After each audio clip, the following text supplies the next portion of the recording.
नमस्कार, मैं अशोक विश्वकर्मा हिंदी परख में आपका स्वागत है।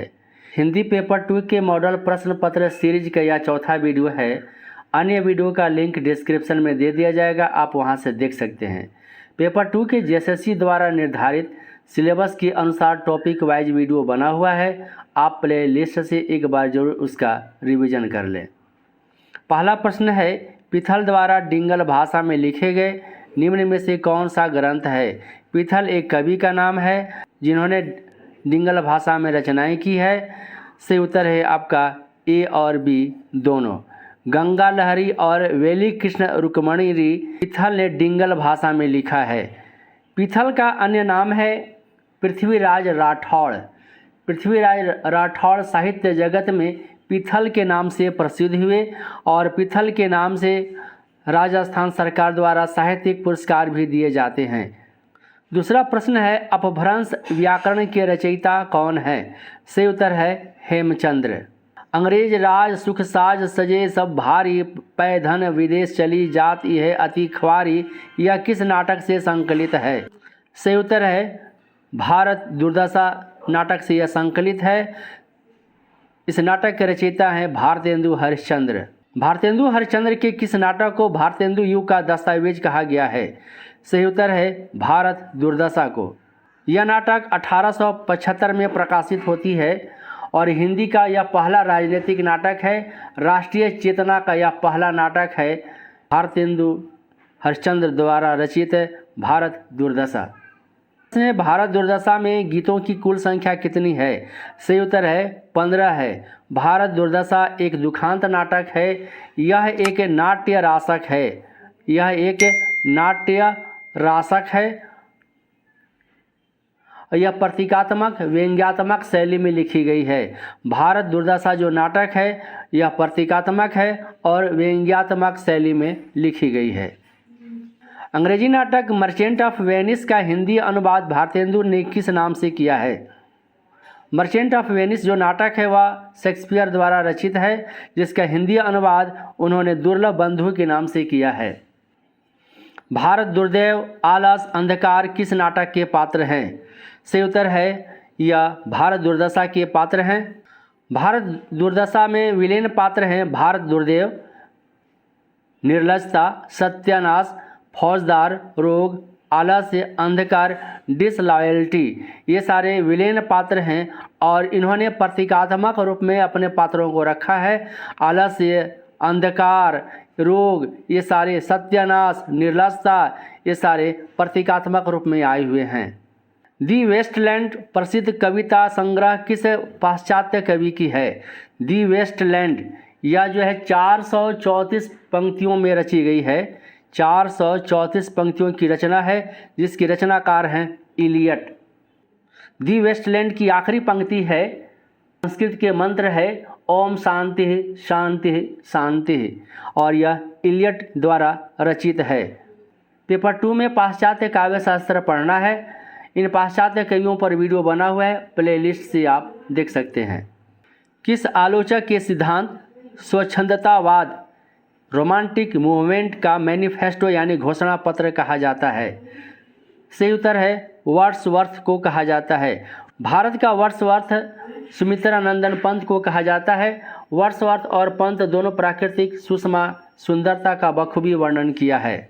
गणराज्य यानी रिपब्लिक किसकी रचना है? सही उत्तर है प्लेटो की रचना है रिपब्लिक।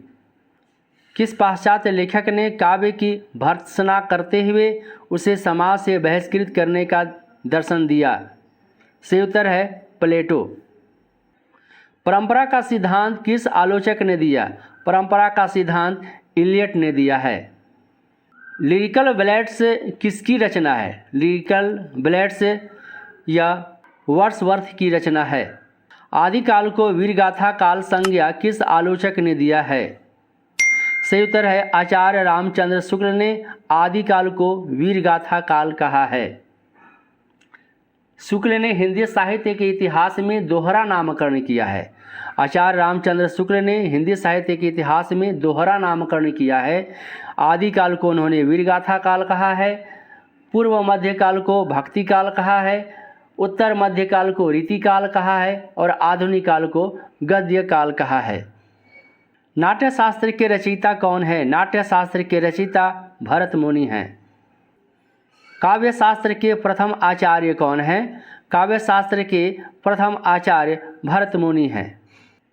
काव्य शास्त्र में आत्मा शब्द का सर्वप्रथम प्रयोग किसने किया? काव्य शास्त्र में आत्मा शब्द का सर्वप्रथम प्रयोग वामन ने किया है।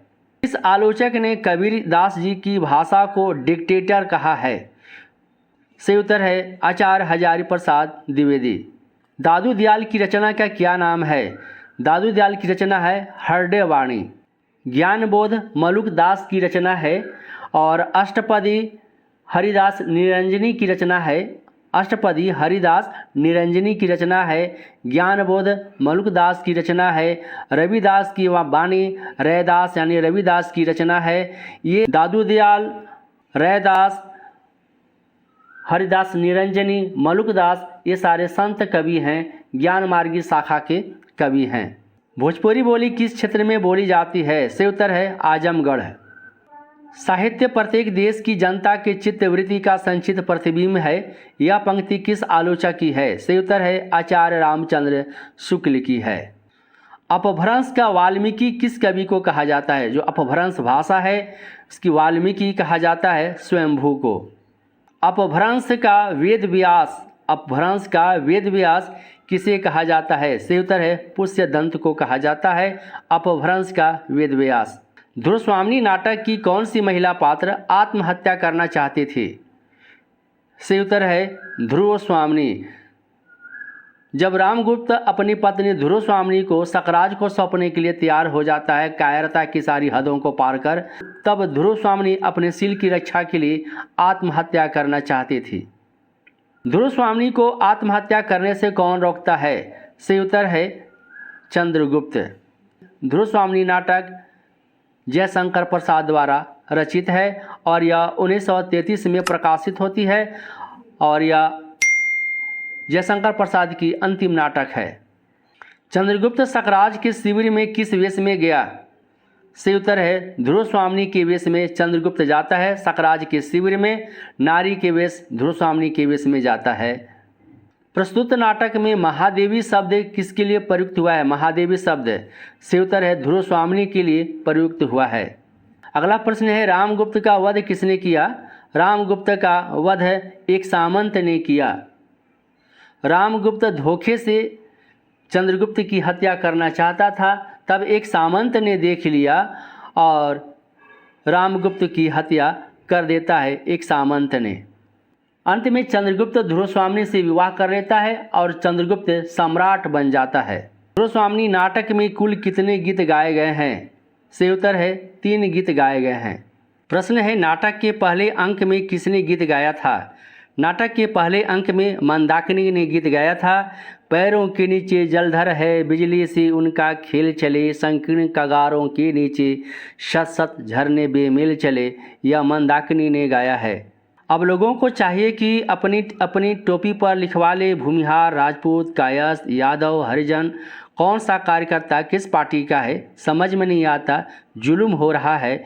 मैला अंचल में यह कथन किसका है? से उत्तर है बावन दास का यह कथन है।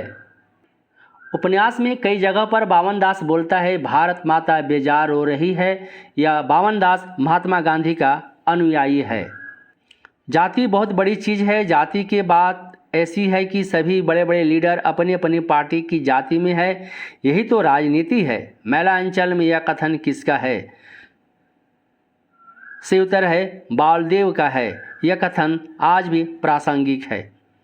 मौसी यानी पार्वती की माँ गणेश की नानी को लाठी से कौन मार देता है? से उत्तर है हीरू। पार्वती की माँ को गांव में लोग डायन कहते हैं। पार्वती की माँ की एक नाती है, वह है गणेश है। और गांव में एक ज्योतिषी है जो डॉक्टर और दवा का घोर विरोधी है। ज्योतिषी हीरू को उकसा देता है कि उसके बेटे की मृत्यु का कारण डायन पार्वती की माँ है। हीरू गांजे के नशे में पार्वती की माँ का कत्ल कर देता है, मार देता है। मैलांचल और अन्य उपन्यास के पात्र परिचय का वीडियो बना हुआ है। ये वन लाइनर है जिसके माध्यम से कम शब्दों में पात्रों का परिचय कराया गया है। इसका एक बार जरूर आप रिवीजन कर लें। अंतिम प्रश्न है, हरगौरी पर कौन तीर चलाता है? सही उत्तर है जगारी चलाता है। हरगौरी एक भ्रष्ट तहसीलदार था। तो वीडियो कैसा लगा आप हमें कमेंट कर बताएं। यदि चैनल पर पहली बार आए तो हिंदी पारा को सब्सक्राइब करें, बेल आइकन को प्रेस करें ताकि नोटिफिकेशन आपके पास समय पर पहुंच सके। वीडियो को लाइक और अपने साथियों के बीच शेयर करें। नमस्कार।